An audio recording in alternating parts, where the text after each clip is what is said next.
Bienvenue à ce numéro du Journal des Journaux paru du 25 avril au 1er mai 2022. Un numéro que nous entamons avec une prouesse encore une fois réalisée par nos forces de défense et de sécurité sur les forces du mal dans la zone des 3 frontières.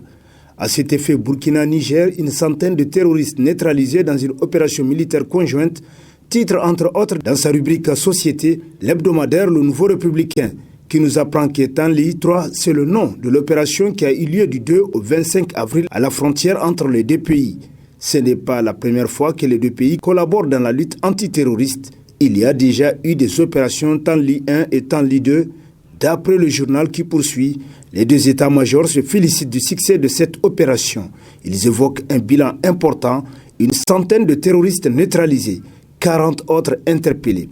Lors d'actions civilo-militaires, les soldats ont aussi distribué 200 tonnes de vivres et des médicaments aux populations civiles, nous apprend davantage l'hebdomadaire qui renchérit. Avec cette opération, les deux pays mettent en avant leur bonne collaboration. Le communiqué insiste sur l'excellence de la coopération militaire entre les deux pays.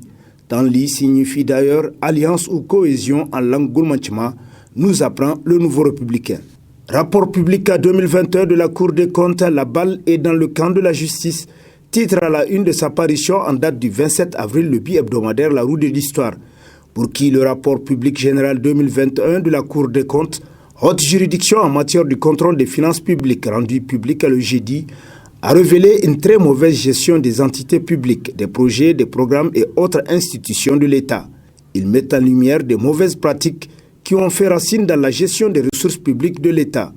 Dans sa conclusion générale, parmi les enseignements tirés du contrôle, la Cour des comptes parle de mauvaise gouvernance des entités contrôlées caractérisées, entre autres par des dysfonctionnements, l'octroi d'avantages induits et l'exécution des opérations irrégulières et ou sans base légale, nous apprend le journal qui poursuit.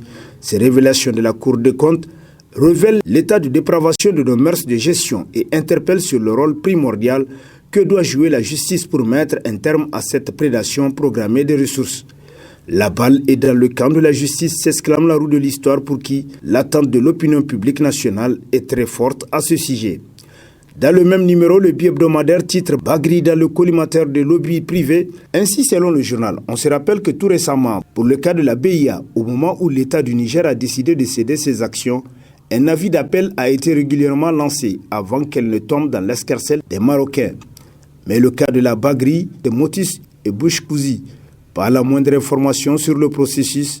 Même le conseil d'administration est tenu à l'écart de cette curieuse transaction selon le journal qui poursuit. La question que se pose bon nombre de Nigériens est liée aux raisons qui peuvent justifier le retrait de l'État du Niger du capital de cette banque qui a été créée avec grand bruit par les militaires pour booster la production agricole. En lieu et place de la vendre aux francs symboliques, elle doit être requinquée selon La Roue de l'Histoire qui conclut. Et avec le financement qu'elle vient de décrocher avec le fonds vert, ses comptes seront renfloués au grand bonheur de sa clientèle. Hamazada, victime d'une arrestation sélective, se demande le bimensuel Toubal Info, qui rappelle qu'au mois de mars, au terme d'une audience expéditive, des condamnations ont été prononcées contre des cadres de Tanadi, donc contre le directeur d'exploitation.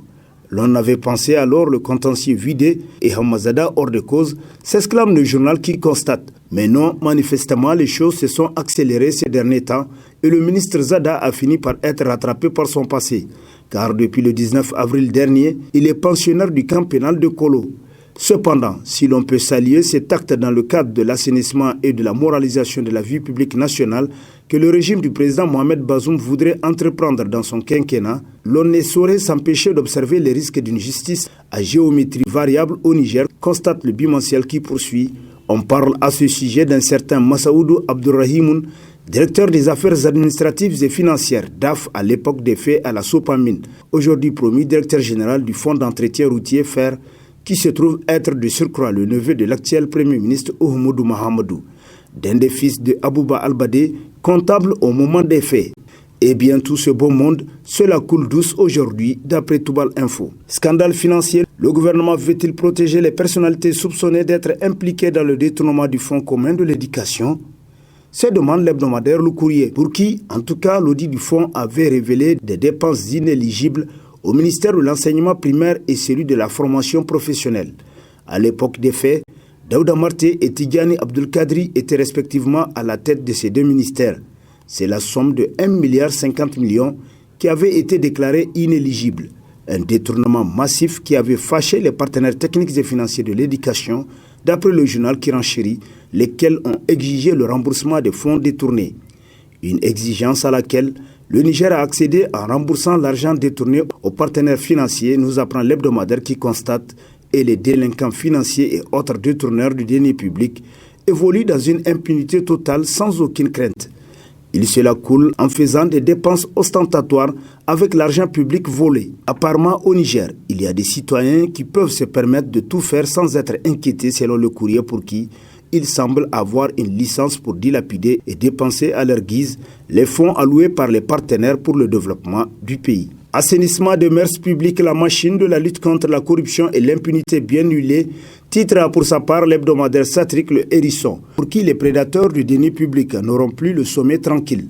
À l'allure des choses, la lutte contre la corruption et l'impunité est bien partie cette fois-ci.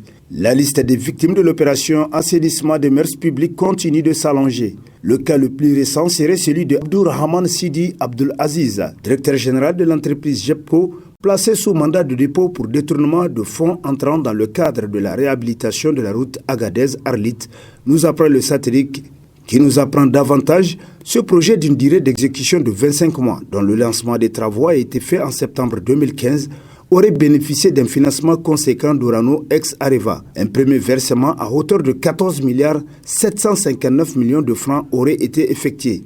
À la date d'aujourd'hui, les travaux traînent, d'où l'arrestation du DG de l'entreprise adjudicatrice JEPCO, selon le Hérisson. Amère vérité, le Niger est certainement à la croisée des chemins. Si Bazoum réussit, c'est le Niger qui gagne. En revanche, s'il perd, c'est la corruption et ses adeptes et partisans qui gagnent. Titre dans ces colonnes, l'hebdomadaire satirique Le Canard en furie, pour qui le choix qui est proposé aux Nigériens est très clair. Soutenir la corruption et ceux qui l'ont entretenue, ou bien soutenir le président Bazoum dans ce combat pour lequel, pour le moins, les Nigériens doivent lui accorder le bénéfice du doute. Ce soutien doit être constant et perceptible jusqu'à ce qu'il donne la preuve qu'il amuse plutôt la galerie selon le satirique d'après qui, dans ce combat, Bazoum Mohamed sait qu'il ne dispose pas de tout le temps et qu'il a fait aujourd'hui assez de route pour s'arrêter à mi-chemin ou faire marche arrière. Il doit d'ailleurs hâter ses pas pour avancer au plus vite, faute de quoi il va se planter comme un cardiaque, conclut Le Canard en furie. Développement du football au Niger, le président Mohamed Bazoum tient le bon bout, titre dans ses colonnes l'hebdomadaire Le Monde aujourd'hui, pour qui est de toute évidence, le président Bazoum a une claire vision de ce qu'il faut faire pour le développement du football. Il a d'ores et déjà pris l'engagement de parrainer et de soutenir la création d'une structure de sport-études au centre technique de la FENIFOOT. Ceci permettra l'éclosion de jeunes talents. Si au cours de sa rencontre avec les responsables de la FENIFOOT, le président de la République a tenu à la présence du Premier ministre et du ministre de tutelle, c'est sans doute qu'il situe parfaitement bien le goulot d'étranglement. Selon le journal pour qui, la présence du chef du gouvernement signifie simplement que le président de la République prendra des engagements que le Premier ministre doit honorer. Il ne s'agira plus d'actions ponctuelles comme par le passé. Les problèmes du football doivent avoir à tout moment et immédiatement des solutions. Le président sait par ailleurs que le football a besoin de beaucoup d'argent, alors même que les allocations budgétaires pour les sports sont dérisoires, constate le journal pour qui, plus grave, les procédures de décaissement au Trésor national sont un chemin de croix. On soupçonne même la haute corruptibilité. Quelle occasion nous apprend Le Monde aujourd'hui qui poursuit qu'à la suite de cette rencontre, le Bureau national des supporters du football a souhaité que les décaissements en rapport avec les équipes nationales soient domiciliés à la présidence. Sourire inhabituel des jeunes filles bipeuses s'exclame dans sa rubrique Société, l'hebdomadaire L'Actualité, qui conseille de se méfier de ce sourire calculé, car celles qui l'offrent savent bien que nous sommes à la fin du mois. C'est-à-dire que les salaires ne vont pas tarder et coïncident curieusement avec les préparatifs de la fête. Il vaut mieux se contenter de ce que vos parents vous offrent comme habillement le jour de la fête que de pousser certains hommes eux-mêmes attirés par le gain facile, notamment au vol et autres braquages regrettables après selon L'Actualité qui conclut « La fête n'est pas obligatoirement synonyme de nouveaux habits, plutôt à un nouvel esprit d'amour, d'entraide, de pardon et d'unité nationale, des mots qui nous sont chers depuis la nuit des temps. » Et sur cet article quasiment humoristique, prend fin le présent numéro de la revue de presse. Prochain rendez-vous, plaise à Dieu dans une semaine avec toujours la même passion de vous servir. Bonne fin du Ramadan et bonne fête. Au revoir.